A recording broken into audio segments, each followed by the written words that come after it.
Une question pour aujourd'hui. Pourquoi David était-il appelé homme selon le cœur de Dieu? J'étais avec quelqu'un, il m'a dit, David était appelé comme un homme selon le cœur de Dieu parce qu'il avait un cœur repentant. Bon, avant de répondre comme ça, moi je dirais, est-ce que les autres, eux, n'avaient pas un cœur repentant?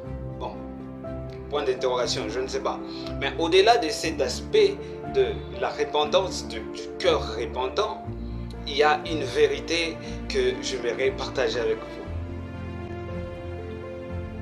Le livre de Samuel nous parle du premier roi d'Israël. Alors, jadis, dans ce pays-là, Israël, ils avaient un système politique qu'on appelait la théocratie. C'est-à-dire, c'était Dieu qui était considéré comme le président de la République. C'était Dieu qui dirigeait Israël.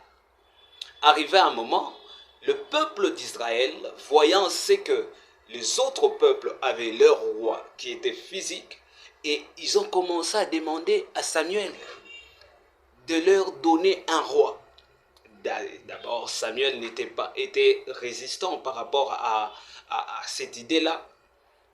Alors, puisqu'ils étaient en train de réclamer un roi, alors Dieu envoie Samuel d'aller oindre Saül. En d'autres termes, je dirais que Saül était un roi par demande du peuple.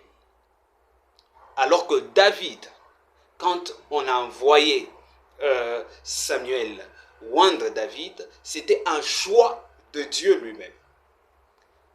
Vous voyez un peu la différence. L'homme selon le cœur de Dieu, parce que Dieu l'a choisi lui-même et Dieu l'a établi en tant que roi parce qu'il a vu là où il était. Je crois que c'est un peu ça la réponse.